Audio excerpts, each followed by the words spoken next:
Hello peepers, welcome back to Dinesh view. நான் உங்கள் Dinesh.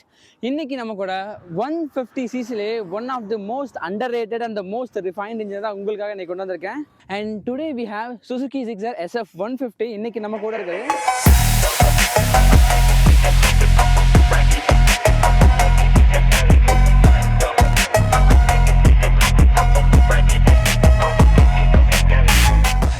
And இந்த பைக்கை நான் பர்டிகுலராக பண்ணுறதுக்கான காரணம் வந்து நம்ம சப்ஸ்கிரைபர்ஸ் ஒருத்தர் கிட்டத்தட்ட என்னோட நிறைய வீடியோஸில் இந்த பைக்கை ரிவ்யூ பண்ணுங்கன்னு சொல்லி கேட்டிருந்தாரு. சீரியஸ்லி எனக்கு இந்த பைக்கை பற்றி ஐடியாவே இல்லை. அதுக்கப்புறம் அவர் சொன்னதுக்கப்புறம் தான் வந்து I just start to explore about this bike. உண்மையிலே என்ன கேட்டால் வந்து ஒரு 150cc ஏன் இது அண்டர் ரேட்டடாக இருக்குது அப்படின்றதுக்கான நிறைய ரீசன்ஸ் என்னால் வந்து கண்டுபிடிக்க முடியுது. ஓகே, ஒவ்வொன்றா பார்க்க ஆரம்பிக்கலாம். ஸோ இது வந்து ஒரு ஃபேரிங் வச்ச ஒரு பைக்ஸ், அதாவது நம்ம ஜிக்ஸர் 150 இருக்குல்ல, ஸோ அதோட ஃபேரட் வெர்ஷன் தான் இந்த பைக். என்ன கேட்டால் வந்து ஒரு 160cc உங்களுக்கு வந்து RN5 வெர்ஷன்ஸ் தவிர, RN5S அண்ட் RN5 V4 தவிர இந்த ஃபேரிங் இருக்கிற ஒரே மாடல் வந்து இது மட்டும்தான். அண்ட் இதோட டிசைன் அண்ட் டீட்டெயில்ஸ் அப்படின்றதுலே வருவோம். ஸோ டிசைன் அப்படின்னு பார்த்தீங்க அப்படின்னா, நான் சொன்ன மாதிரி இட்ஸ் ஃபேரட் பைக். அண்ட் இங்கே நமக்கு வந்து இந்த XXக்கான ஸ்டிக்கர்ஸ் வருது. இந்த ஸ்டிக்கர்ஸ் ஆக்சுவலாக வந்து நமக்கு 250 வராது. Okay, so that's kind of difference. ஆனால் மற்ற பாடி பேனல்ஸ் எல்லாமே வந்து 250 அதே இம்போர்ட்ஸ் தான், வேறு எதுவுமே மாறல. பட் இந்த ஒரு சில கிராஃபிக்ஸ் மட்டும் 150க்கும் 250க்கும் மாற்றிருக்காங்க. இந்த கிராஃபிக்ஸ் வந்து இந்த 150cc மட்டுமே வருது. அண்ட் ஜிக்ஸரோட லோகோ இந்த டிசைனில் ஆக்சுவலாக வந்து கண்டினியூட்டி நீங்கள் பார்க்கணும் அப்படின்னா, ஸோ இந்த ஃபேரிங் எடுத்துக்கலாம். ஸோ இந்த இடத்துல ஆரம்பிச்ச இந்த ஃபேரிங் இங்கே வர முடியுது. அண்ட் இந்த டேங்க் பார்த்தீங்கன்னா இதுக்கேற்ற மாதிரி கொஞ்சம் அப்படியே வந்து மாடிஃபை பண்ணி அந்த ஸ்ட்ரவுஷாக வந்து இங்கே கொடுத்துருக்காங்க. உண்மையில் அதை பார்க்க வந்து நல்லாவே இருக்குது அப்படின்னே சொல்லலாம். அண்ட் எல்லாமே வந்து பிளாஸ்டிக் தான். ஈவன் டேங்க் வரைக்குமே ஃபுல்லாமே வந்து பிளாஸ்டிக் தான். Good quality of materials use பண்ணியிருக்காங்க. ஃபிட் அண்ட் ஃபினிஷ் உண்மையில் வந்து பக்காவாக இருக்குது. ஐ கான் ஃபைண்ட் சீரியஸ்லி என்னால் வந்து எந்த ஒரு பேனல் கேப்ஸோ வந்து ரேட்டில் நாய்ஸோ அந்த மாதிரி எதுவுமே என்னால் வந்து பார்க்க முடியல. நல்லா கொடுத்துருக்காங்க அப்படின்னே சொல்லலாம். ஸோ ஃப்ரண்ட் போர்ஷன் பார்த்தீங்க அப்படின்னா இதில் நமக்கு வந்து LED லைட்ஸ் கிடச்சிருது. ஸோ இந்த லைட்ஸ் எல்லாமே வந்து உண்மையிலே பவர்ஃபுல்லாக இருக்குது கம்பேர் டு எனி அதர் இந்த 150 செக்மெண்ட்டில் பார்த்தீங்க அப்படின்னா இந்த lights one of the powerful light அப்படின்னே சொல்லலாம். எல்இடியோட கவுண்ட்டும் சரி, இதோட விசிபிலிட்டியும் சரி, ரீச்சும் சரி, உண்மையிலே பார்க்க நல்லா கொடுத்துருக்காங்க அப்படின்னு சொல்லலாம். ஸோ லைட்ஸ் வந்து எந்த அளவுக்கு பிரைட்டாக வந்து இந்த டே கண்டிஷனில் இங்கே எவ்வளோ பிரைட்டாக இருக்குன்னு நீங்கள் பார்க்குறீங்க. ஸோ இது எப்படி இருக்குது நீங்கள் சொல்லுங்கள். அண்ட் இந்த வண்டியில் ஆக்சுவலாக வந்து லைக் நான் சொன்ன மாதிரி ஃப்ரண்ட் அண்ட் பேக் மட்டும்தான் வந்து LEDஸாக கொடுத்துருக்காங்க. தவிர இண்டிகேட்டர்ஸ் ஸ்டில் ரிமைன்ஸ் ஹாலஜனாக தான் இது வந்துட்டு இருக்குது அப்படின்னு சொல்லலாம். அண்ட் டயர்ஸ் இங்கே நம்ம பார்த்தோம் அப்படின்னா 17 inch வீல்ஸில் 100 section டயர்ஸில் இதை ப்ளேஸ் பண்ணியிருக்காங்க. ரேடியல் டயர்ஸ் கிடையாது. அண்ட் ஃப்ரண்ட்டில் நமக்கு வந்து 266 mm ஆஃப் டிஸ்க் பிரேக் வருது. அண்ட் டூவல் பிஸ்டன் காலிபர்ஸோட வருது. சிங்கிள் சேனல் ABS வருது. அண்ட் இந்த இடத்துல ஆக்சுவலாக பார்த்தீங்க அப்படின்னா நமக்கு வந்து டெலஸ்கோபிக் ஃபோக்ஸ் வருது. யுவசி ஃபோக்ஸ் வந்து இந்த செக்மெண்ட்டில் இருக்க மற்ற பைக்ஸ்லாம் கொண்டு வந்தாலும் ஸ்டில் சுசுகி அண்ட் Yamaha வந்து என்னன்னு தெரியல, ஒரு டீலாக என்னன்னு தெரியல, they still remains with the telescopic suspension. இதோட ட்ராவல் வந்து நல்லா இருக்குது. அண்ட் இது வந்து ஒரு 41 mm telescopic suspension. ஸோ அந்தளவுக்கு வந்து ஒரு பிரச்சனை அப்படின்ற மாதிரி எதுவுமே இல்லை. ரொம்ப வந்து லீனாவோ அது மாதிரி எதுவுமே இல்லை. பார்க்க நல்லாவே இருக்குது. பட் யூஎஸ்டி கொடுத்துருந்தாங்க அப்படின்னா இட் குட் பி பெட்டர் அப்படின்னு நான் சொல்லுவேன். ஸோ அப்படியே நம்ம வந்து ரியருக்கு வந்தோம் அப்படின்னா இந்த இடத்துல ஆக்சுவலாக வந்து நம்பர் பிளேட் ஹோல்டர் வந்துடுது. அண்ட் இங்கே வந்து நம்பர் பிளேட்டுக்கான லைட்ஸ் அண்ட் இங்கே வந்து நம்ம ஹாலஜன் இண்டிகேட்டர்ஸ் நம்ம பார்க்குறோம். And we have LED tail lights here. Tail light உண்மையாக பார்க்க நல்லா இருக்குது, பர்பஸ்ஃபுல்லாகவும் இருக்குது. And we get the hugger here as well. So சகதி எதுவுமே வந்து அந்தளவுக்கு பாடி பிளான்ஸில் அடிக்க வாய்ப்பு இல்லை, பில்லியனுக்கும் அடிக்க வாய்ப்பு இல்லை. அண்ட் இங்கே நமக்கு ஆக்சுவலாக வந்து 140 section ரேடியல் டயர்ஸை வந்து இங்கே ப்ளேஸ் பண்ணியிருக்காங்க. சேம் 17 inch அலாய் வீல்ஸ் தான். அண்ட் பிரேக்ஸ் பற்றி பேசுகிறப்போ ஃப்ரண்ட்லேயும் சரி பேக்லேயும் சரி நமக்கு வந்து வைப்ரேட்டோட பிரேக்ஸ் தான் கொடுத்துருக்காங்க. அண்ட் பேக்கில் நமக்கு வந்து 240 mm ஆஃப் டிஸ்க் பிரேக்ஸோட சிங்கிள் பிஸ்டன் காலிபர்ஸ் யூஸ் பண்ணியிருக்காங்க. பேக்கில் நமக்கு வந்து ABS சப்போர்ட் கிடையாது, ஈவன் ட்ராக்ஷன் கண்ட்ரோல் எதுவுமே கிடையாது. It's still come with single channel ABS மட்டும் தான், which is not at all a good choice. Even ஒரு 160 150cc கேட்டகரிஸ் பைக்கை நீங்கள் எடுத்துக்கிட்டீங்க அப்படின்னா அட்லீஸ்ட் ஒரு டாப் அண்ட் வேரியன்ட்லேயாச்சும் நமக்கு வந்து டோல் சேனல் அப்படின்றது ஒரு ஆப்ஷனல் ஆச்சு கிடைக்கிற விஷயம். பட் இந்த பைக் வந்து இதை மிஸ் பண்ணது அப்படின்னு நான் சொல்லுவேன். அண்ட் இங்கே நமக்கு வந்து எக்ஸாஸ்ட் மஃப்ளர் வந்துடுது. இந்த இடத்துல கரெக்டாக ஒரு க்ரோம் ஃபினிஷ்லையும் மற்ற பாடி பேனல்ஸில் வந்து ஒரு பிளாக் அவுட்டாகவே இது வந்து கொடுத்துருக்காங்க. பார்க்க வந்து நல்லா இருக்குது. அண்ட் இங்கே இந்த இடத்துல we have aluminium food packs for the billions as well.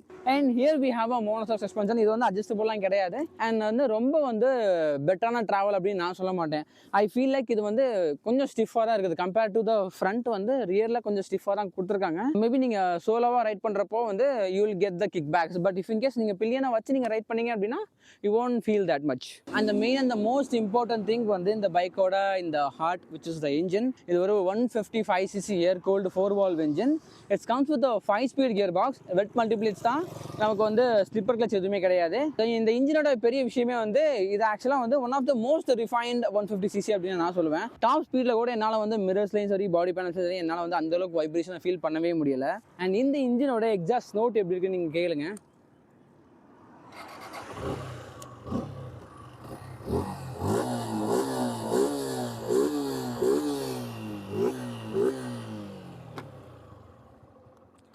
Hope you can able to listen this. இது எப்படி இருக்குது அதை நீங்கள் கமெண்ட்டில் சொல்லுங்கள். அண்ட் இந்த இன்ஜின் ஆக்சுவலாக வந்து சுசுகி ஏசிபி இன்ஜின் அப்படின்னு கால் பண்ணுறாங்க. இந்த சென்ஸ் லைக் சுசுக்கியோட எக்கோ பர்ஃபார்மன்ஸ் இன்ஜின். பர்ஃபார்மன்ஸும் இருக்கும், எக்கனாமியும் இருக்கும். It's giving around like 45+ kmpl of mileage உங்களுக்கு வந்து அசால்ட்டாக சிட்டிலேயே உங்களுக்கு கிடைக்கும். இந்த இன்ஜினோட பவர் அப்படின்னு பார்த்தோம் அப்படின்னா அரௌண்ட் 13.4 bhp 8000 rpmலையும் அண்ட் 13.80 Nm ஆஃப் டார்க் வந்து கிட்டத்தட்ட 6000 rpmலையும் நமக்கு வந்து கிடைக்குது. வேற பர்ஃபார்மன்ஸ் நேக்கட் பைக்ஸ் நம்ம எடுத்துக்கிட்டாலும், ஃபார் எக்ஸாம்பிள் அப்பாச்சியா இருக்கட்டும், என்எஸ்ஆர் இருக்கட்டும், எக்ஸ்ட்ரீமா இருக்கட்டும், அந்த பைக்ஸ் எல்லாம் கம்பேர் பண்றப்போ இந்த இன்ஜின் கைண்ட் ஆஃப் 4 bhp லோவாவும் 4 Nm லோவாவும் வந்து ப்ரொடியூஸ் பண்ணுது. பட் ஸ்டில் அந்த பைக்ஸை விட இந்த பைக்ஸோட ரிலையபிலிட்டி அதிகம், இந்த பைக்ஸோட ரிஃபைன்மெண்ட் அதிகம். நான் ஏன் ரிலையபிலிட்டி அதிகம் அப்படின்னு நான் சொல்றேன் அப்படின்னா, இந்த பைக்கை வச்சுதான் சுசுகி ஆக்சுவலா வந்து 2800 கிலோமீட்டரை வெறும் 24 ஹவர்ஸ்ல கிளாக் பண்ணிருக்காங்க. இது வந்து இந்தியா புக் ஆஃப் ரெக்கார்ட்லயும் ரெக்கார்ட் பண்ணிருக்காங்க. ஸோ இதுல இருந்தே நமக்கு தெரியுது சுசுகி வந்து எந்த அளவுக்கு இந்த பைக் வந்து ரிஃபைண்டாவும் ரிலையபிளாவும் வச்சிருக்காங்க அப்படின்னு. ஸோ உங்களோட தாட்ஸ் என்ன அப்படின்னு நீங்க சொல்லுங்க. A few moments later. Wait a minute. Who are you?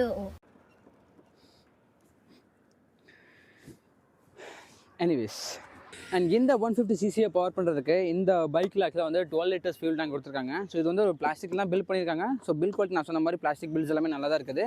And 12 liters fuel tank வந்து இந்த பைக்குக்கு போதுமா அப்படின்னா அஃப்கோர்ஸ் நான் போதும் தான் சொல்லுவேன். ஏன்னா இதோட எக்கனாமிக் கிட்டத்தட்ட வந்து நான் சொன்ன மாதிரி 40 to 45+ கிடைக்கிறதுனால இந்த 12 liters டேங்க் வச்சுட்டு நம்மளால வந்து மோர் தென் 500+ கிலோமீட்டர் வந்து சிங்கிள் டேங்க்ல பண்ண முடியும். சீட்டிங்ஸ் எல்லாமே வந்து ஒரு ஸ்பிளிட் சீட் செட்டப்ல கொடுத்துருக்காங்க. நான் கம்ஃபியாக தான் இருக்குது. போத் ரைடருக்கும் சரி பில்லியனுக்கும் சரி சீட்ஸ் வந்து கம்ஃபர்டபுளாக இருக்குது. அண்ட் இந்த இடத்துல ஆக்சுவலாக பில்லியன் கொஞ்சம் வைடாகவே இருக்குது கம்பேர் டு R15 அந்த வெர்ஷன்ஸ்லாம் நான் பார்த்தீங்க அப்படின்னா பில்லியனுக்கான ஸ்பேஸ் ரொம்ப ரொம்ப கம்மியாக இருக்கும். கம்பேர் டு தட் ஒன் இங்கே வந்து பில்லியனுக்கான ஸ்பேஸ் வந்து கொஞ்சம் நல்லா இருக்கு. அண்ட் சீட்டோட கம்ஃபர்ட்டும் சீரியஸ்லி வந்து ரொம்ப நல்லா இருக்குது. Compare to any other bikes வந்து இதோட சீட் கம்ஃபர்ட்ஸ் வந்து உண்மையில நல்லா இருக்குது. அண்ட் இதோட சீட் ஹைட் அப்படின்னு பார்த்தீங்க அப்படின்னா 795 mm தான். ஸோ நான் ஒரு 5'8", எனக்கு வந்து ரொம்ப குட்டியாக இருக்குது. ஸோ நான் ஏறி காட்டுறேன். So C you can see me the difference. நான் உட்காந்தேன் அப்படின்னா இட்ஸ் கைண்ட் லைக் திஸ், அவ்வளோதான். ஏன்னா 2 ஃபுட்டே நம்ம ஃப்ளாட் ஃபுட்டாக வைக்க முடியுது. ஸோ இஃப் யாரும் நான் மோர் தென் லைக் ஒரு 5லேருந்து ஒரு 5-6 நீங்கள் இருக்கீங்க அப்படின்னா டெஃபினட்டாக இந்த வெஹிக்கிள் நீங்கள் எடுத்து பார்க்கலாம், உங்களுக்கு கரெக்டாகவே இருக்கும். அண்ட் நீங்கள் வந்து ஒரு 6 feet மேலே இருக்கீங்க அப்படின்னா இல்லை 6 feet ஈவன் என்னோட ஹைட்லேயே நீங்கள் இருந்தால் கூட ஒன்ஸ் நீங்கள் வந்து செக் பண்ணி பார்த்துக்கோங்க. ஏன்னா இந்த இடத்துல நம்ம கால் வைக்கிறப்போ இங்கே நமக்கு வந்து இருக்குது. So if you can see this, எனக்கு இந்த இடத்துல இருக்குது. இஃப் இன்கேஸ் நீங்கள் என்னோட ஹைட்டாக இருந்தீங்க அப்படின்னா டெஃபினட்டாக உங்களுக்கு இங்கே இருக்க வாய்ப்பு இருக்குது. அதை நீங்கள் செக் பண்ணி பார்த்துக்கோங்க. ஏன்னா சீட் ரொம்ப லோ. ஸோ இதே கைண்ட் ஆஃப் சீன் தான் நமக்கு வந்து 250 SFலேயே இருக்குது. ஸோ அதை ஞாபகம் வச்சுக்கோங்க. அண்ட் ஹேண்டில் பார்ஸும் வந்து கொஞ்சம் அப்ரேட்டான கொடுத்துருக்காங்க. இப்போ R15 மாதிரி இன்னும் கொஞ்சம் லீன் ஆங்கிள் பண்ணி ஓட்டுற சீன்லாம் இங்கே கிடையவே கிடையாது. இட்ஸ் கைண்ட் ஆஃப் ரிலாக்ஸாக ஒரு டூரிங் பண்ணுற மாதிரி ஒரு ஸ்போர்ட்ஸ் டூர் அப்படின்னே சொல்லாமே. லைக் நம்ம RS 200 இருக்குல்ல, கைண்ட் ஆஃப் அந்த ஒரு போஸ்டர் தான் இது கொடுத்துருக்காங்க. என் கிளிப்பான ஹேண்டில் பார் இங்கே வருது. அண்ட் நீங்கள் ரைடிங் போஸ்டர் பார்க்குறீங்க, அந்த அளவுக்கு வந்து நான் லீன் பண்ணிலாம் ஓட்டல. நார்மலாக வந்து என்ன சொல்கிறது, ஈவன் கஃபே ரேஸில் கூட சொல்ல முடியாது. கஃபே ரேஸில் கூட நம்ம இன்னும் கொஞ்சம் உள்ளே போவோம். இது அந்தளவு கூட இல்லை, பெட்டர் இருக்குது. ரொம்ப வந்து நமக்கு அந்த ஹேண்டில் பெயின் வர சீன்லாம் நமக்கு இங்கே கிடையவே கிடையாது. Which is good enough. ஸ்விட்ச் கேஸோட குவாலிட்டி உண்மையில நல்லா இருக்குது. பட் இதோட ஃபீல் அப்படின்னு இருக்குல்ல, ஸோ இந்த ஃபீல் வந்து ஒரு மாடர்னாக இல்லை. இட்ஸ் ஸ்டில் ரிமைன்ஸஸ் ஒரு 2020 இல்லை 2020 மீன் கொரோனா முன்னாடி இல்லை கொரோனா டைமில் ஒரு வண்டியை நீங்கள் வாங்கினீங்கன்னா உங்களோட ஸ்விட்ச் கியர்ஸோட ஸ்டைல்ஸ்லாம் எப்படி இருக்கும், கிட்டத்தட்ட அதே ஓஜி ஸ்டைல்ஸ் தான் இங்கே மெயின்டைன் பண்ணிட்டு இருக்காங்க. ஸ்டில் சம் பைக்ஸில் வந்து இந்த ஓஜி ஸ்விட்சஸ் வந்துட்டு தான் இருக்குது. பட் என்ன சொல்கிறது, இதோட ப்ரீமியம்க்கு அகெயின் இது வந்து it's not even a suitable thing. And இதோட இன்ஸ்ட்ருமெண்ட் கிளஸ்டரில் என்னென்ன டீட்டெயில்ஸ் கொடுத்துருக்காங்க அப்படின்றத நம்ம பார்க்கலாம். Okay, will see this. So இது வந்து நம்ம SF 250லையும் சரி, அதே மாதிரி வந்து நம்ம V-Streamலையும் பார்த்தா அதே கிளஸ்டர் தான் எங்கேயும் கொடுத்துருக்காங்க. ஸோ இந்த இதில் நமக்கு 2 பட்டன்ஸ் வருது, set and mode. I guess mode set பண்ணால் நமக்கு வந்து இந்த பேரிங் மோட் வந்து எனேபிள் ஆகுது. நீங்கள் பார்க்குறீங்க இந்த இடத்துல பேரிங் மோட் எனேபிள் அப்படின்னு காட்டுதுல.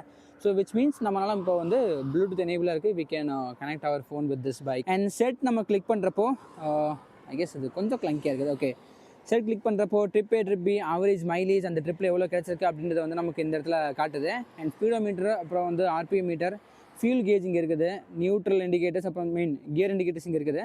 அண்ட் அதர் தன் தட் நமக்கு வந்து இந்த இடத்துல ஒரு சில வார்னிங் சைன்ஸும் கொடுத்துருக்காங்க. இங்கே ABS இருக்கிறத காட்டுது. RPM வந்து ஹை RPMல ரெவ் ஆகிறப்போ இந்த பிளிங்கர்ஸ் ஆக்சுவலாக வந்து பிளிங்க் ஆகும். அண்ட் டவுன் பிளிங்கர்ஸ்க்கான இண்டிகேஷன்ஸ், அதுக்கப்புறம் வந்து ஒரு வார்னிங் இண்டிகேஷன் இங்கே கொடுத்துருக்காங்க. ஆல்ரைட், இதோட ப்ரைஸிங் அப்படின்னு பார்த்தோம் அப்படின்னா இந்த வண்டி ஆக்சுவலாக வந்து 1,51,000 எக்ஸ்ஷோரூம் ப்ரைஸில் இதை லான்ச் பண்ணியிருக்காங்க. அண்ட் இந்த வண்டியோட ஆன் ரோட் காஸ்ட் கிட்டத்தட்ட வந்து 1,88,000 ரவுண்ட் இது வந்து லிஸ்ட் பண்ணியிருக்காங்க. ஸோ 1,88,000க்கு வந்து இது என்ன கேட்டால் வந்து ஒரு இன்ஜின் அதுக்கப்புறம் அந்த கேர் ஃப்ரீ மெயின்டெனன்ஸை தாண்டி எனக்கு வந்து அந்தளவுக்கு ஒரு பெரிய விஷயமா எனக்கு ஃபீல் ஆகலை. ஏன்னா இப்போ இந்த 188க்கு உள்ளே இருக்கிற மற்ற ஆன் ரோட் பைக்ஸை நம்ம ஏற்றோம் அப்படின்னா நம்ம வந்து NS 160 எடுக்கலாம், இல்லாட்டி ஆப்பாச்சி எடுக்கலாம், இல்லாட்டி வந்து வேறு என்ன இருக்குது நம்ம வந்து எக்ஸ்ட்ரீம் எடுக்கலாம். ஸோ அந்த பைக்ஸ்லாம் கம்பேர் பண்ணுறப்போ இது வந்து கொஞ்சம் எக்ஸ்பென்சிவ் தான். ஏன்னா அந்த பைக்ஸ்லாம் வந்து இப்போது மாடர்ன் ஃபீச்சர்ஸ் அதில் இருக்குது. அதில் என்ன சொல்கிறது, ஒரு யூஎஸ்டி ஃபோக்ஸ் இருக்குது, டுவல் சேனல் ABS இருக்குது. அண்ட் இந்த மாதிரி விஷயங்கள் எல்லாமே இந்த பைக்கில் வந்து கம்ப்ளீட்டாக மிஸ் அவுட் ஆகுது. எனக்கு இது வந்து ஒரு நெகட்டிவ் பாயிண்ட்டாக நான் சொல்லுவேன். மேபி இதுதான் இந்த பைக்கை வந்து இன்னும் ஒரு அண்டர் ரேட்டட் பைக்காகவே வச்சிருக்க மெயின் ரீசனாக இருக்குமோ அப்படின்னு எனக்கு தோணுது. ஸோ நீங்கள் என்ன நினைக்கிறீங்க இந்த வண்டியை பற்றி? இந்த வண்டியோட வாக்கரவுண்ட் நீங்கள் பார்த்துருப்பீங்க. So what you think about this bike? இந்த பைக் உங்களுக்கு பிடிச்சிருக்கா, இல்லாட்டி வேறு என்ன ஃபீச்சர்ஸ் இதில் ஆட் பண்ணியிருந்தால் மேபி நீங்கள் இந்த வண்டியை நீங்கள் கன்சிடர் பண்ணுவீங்க அப்படின்னு தான் நீங்கள் மறக்காமல் சொல்லுங்கள்.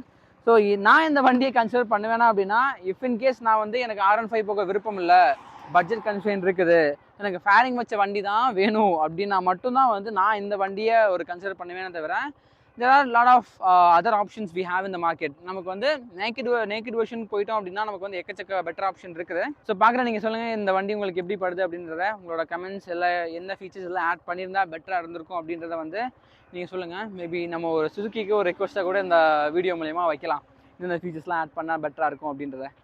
அண்ட் இந்த வண்டிக்கான ரைட் ரிவ்யூ இன்னும் கொஞ்ச நாள் அப்லோட் பண்ணிடுவேன். இஃப் இன்கேஸ் நீங்கள் பார்க்குற டைமில் இந்த வண்டிக்கான ரைட் ரிவ்யூ நான் அப்லோட் பண்ணியிருந்தேன் அப்படின்னா, I can give a card here. நீங்கள் அந்த காரில் செக் அவுட் பண்ணி பார்த்துக்கலாம்.